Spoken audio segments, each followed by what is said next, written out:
I finally get to lay my hands on the OBSBOT Tiny 2, the first AI-powered PTZ webcam.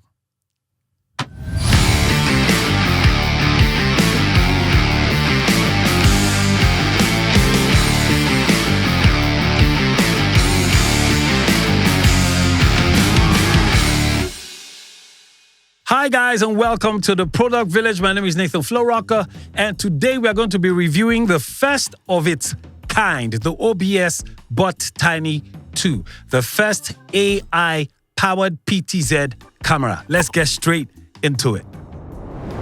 Now, when you open up the OBSBOT Tiny 2, it comes with the camera and a USB-C cable, as well as a stand. Now, the stand is basically where the OBSBOT will sit on, and you can place this on your laptop or anywhere you decide, to film from. Now, the OBSBOT Tiny 2 is the first of its kind. It's different, it's intelligent, it's smart. And like I said, once you hear AI, you should know there are tons of stuff packed in there. Now, the OBSBOT 2 is powered via USB-C behind, and that's the cable. I mean, the cable I showed you the first time, that's the cable you actually use to connect it. Now, it actually comes with a USB-C to USB-C cable. So basically, for those who intend to use this camera on their laptops, it has an adapter here, and here it is. The adapter is actually USB-C to USB 3.0. So basically what you do is you attach that to this and you are good to go.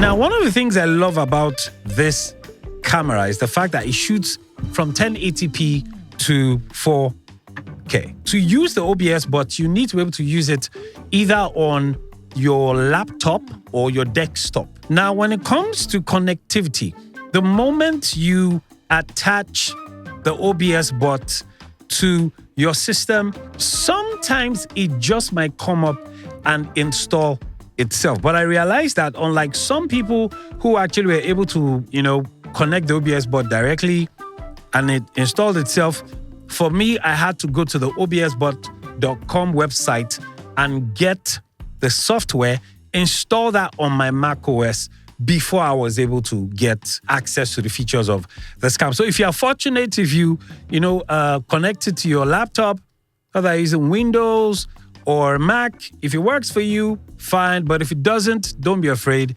Just head over to the OBSBOT.com and go into the products, click on the Tiny 2. You get the option for download. You can download the software as well as the firmware. So obviously, as at the time you're probably buying this, there's an update. So with the firmware, you can update the OBSBOT 2. Now, upon installation, when you're done installing the OBSBOT Tiny 2 on your system, it gives you something called the OBSBOT Center. It gives you the capacity to be able to control all the features of the Tiny 2. You have access to the image, you have access to the console, you have access to the preview. Once you get used to the interface, it becomes pretty easy to use. Now, when it comes to the audio of the Tiny 2, it's pretty impressive that a camera this small is actually an omnidirectional. It has an omnidirectional microphone with a noise cancellation. For those of you who don't understand what an omnidirectional mic is, it means the mic has access to anything within like a 180-degree axis. So if you're speaking around that axis of the OBSBOT, the microphone picks up your voice intelligibly without any interference. And that's why it's called noise cancellation as well. It basically makes sure that the only audio that is being broadcasted is your voice in front of the camera. The OBSBOT Tiny 2 also has voice command prompts. There are prompts to wake it up, to put it to sleep.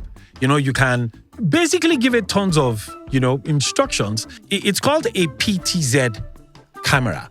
It means it's a camera that has the capacity to pan left or right, to tilt up or down, and to zoom in or out.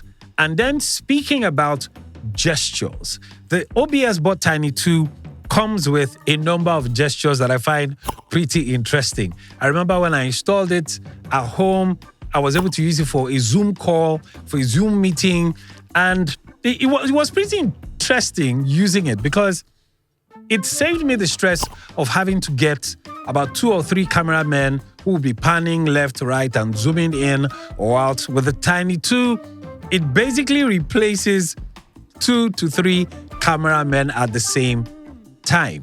Now, the gestures for zooming in were pretty interesting. For you to bring it to zoom in, you need a gesture like this.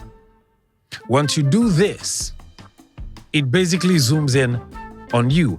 But I want you to zoom out, you need both hands. So both hands have to be this way. The moment you pull your hands aside, the camera zooms out on you and gives you a wider view. I find that pretty interesting, and I think a lot of people are going to enjoy using this camera.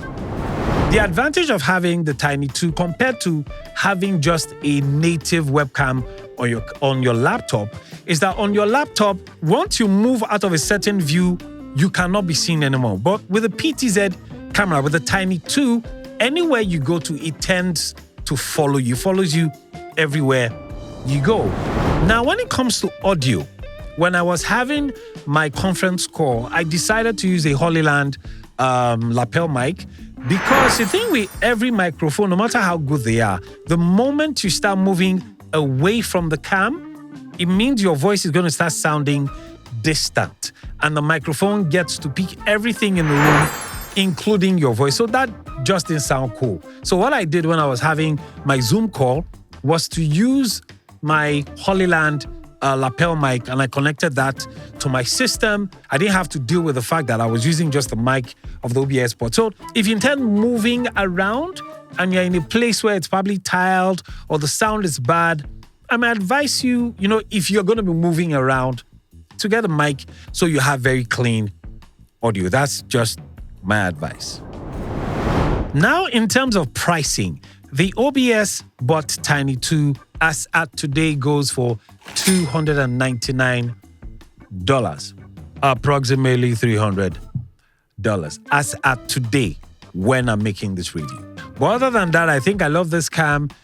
Please leave a comment in the comment section. If you've bought it or you intend to buy it, let me know. If you've bought it and you like it, let me know. If there are 1 or 2 things you don't like, let me know. Or if you discover some other stuff on the OBSBOT Tiny 2, please let me know. Until then, ciao.